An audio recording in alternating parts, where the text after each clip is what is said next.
Put this powder inside your mommy's soup.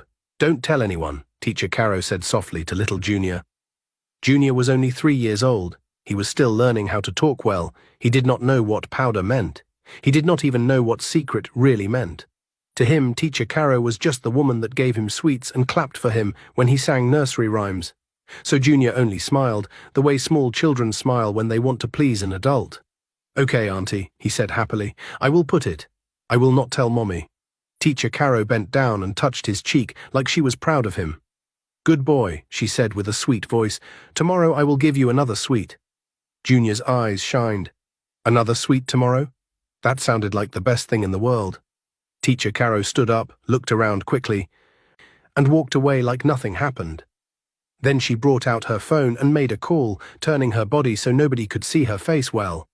"Hello, Ma," she whispered. "I have given him the thing. Everything is going as planned."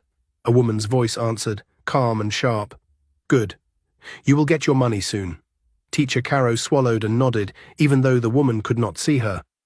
"Yes, Ma," Teacher Caro replied, then ended the call. Her face looked normal, but her eyes were cold. Now let's go back to where it's all started. That same morning, Vivian was busy in her room, dressing her son, Junior, for his first day in a new school. She had been excited and nervous since the night before. She ironed his small uniform carefully and even brushed his hair twice to make him look neat. "Junior, stand still," she begged, as he kept turning and laughing. "You want to look fine for your new teacher, Abby?" Junior giggled and shook his head like he was dancing. Vivian smiled even though she was tired. She loved him so much. Junior was her first child, and she treated him like gold. She even packed small snacks in his lunchbox and wrote his name on his water bottle. Onyeka, her husband, stood by the door and watched them. He looked proud. "My people," he said with a smile, "first day of school. God will guide him." Vivian carried Junior and kissed his cheek. "Amen," she said. "He will be fine." Onyeka walked closer and held Junior's hand. "Be a good boy," he told him. "Listen to your teacher." Junior nodded like he understood. Then Onyeka looked at Vivian.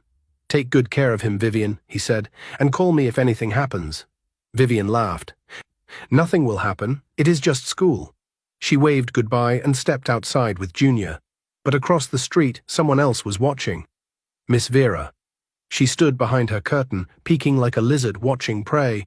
Her face was tight with jealousy, her lips pressed together like she was holding bitterness inside her mouth. "See her," Vera hissed under her breath. "You took Onyeka from me, and you think you will be happy. You think you will enjoy marriage while I suffer." Her eyes followed Vivian and Junior as they walked away. "I will deal with you," she whispered. Vivian did not see her, but as she walked, she suddenly felt a strange tightness inside her chest. It was like her body was warning her that something was not right. She slowed down for a second and looked around. "What is it, Mommy?" Junior asked, swinging her hand. Vivian forced a smile. "Nothing, my baby, let's go."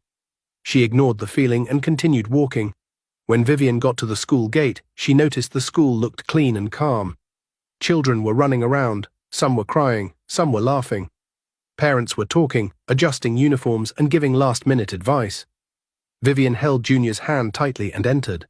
A woman walked up to them. She wore a neat dress and a small smile on her face, but her eyes did not look warm, they looked hard, like stones. "Good morning," the woman greeted. "Good morning, Ma," Vivian replied politely. "I'm Vivian. This is my son, Junior. Today is his first day." The woman nodded slowly. "I am Teacher Caro," she said. "I will be his class teacher." Vivian smiled. "Please take good care of my son." "Of course, Madam," Teacher Caro replied. Her voice was polite, but something in it made Vivian uncomfortable. Vivian could not explain it. It was not the words. It was the way Teacher Caro said them. It sounded like she was acting, like she was pretending.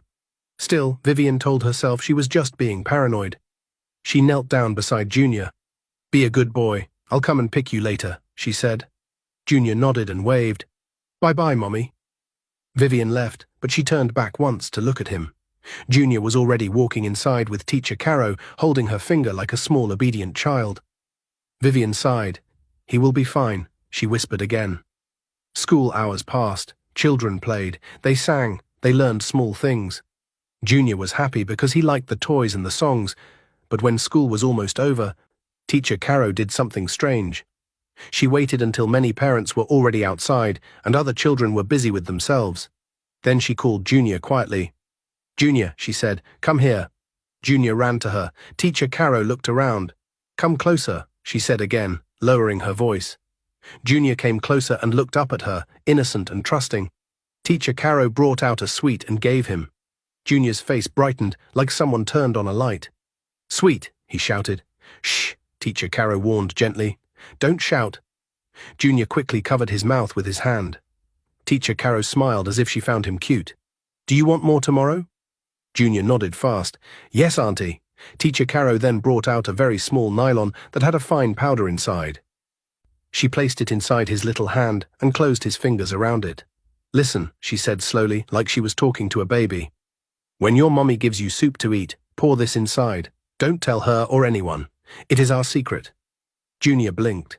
He did not understand what she meant, but he understood one thing.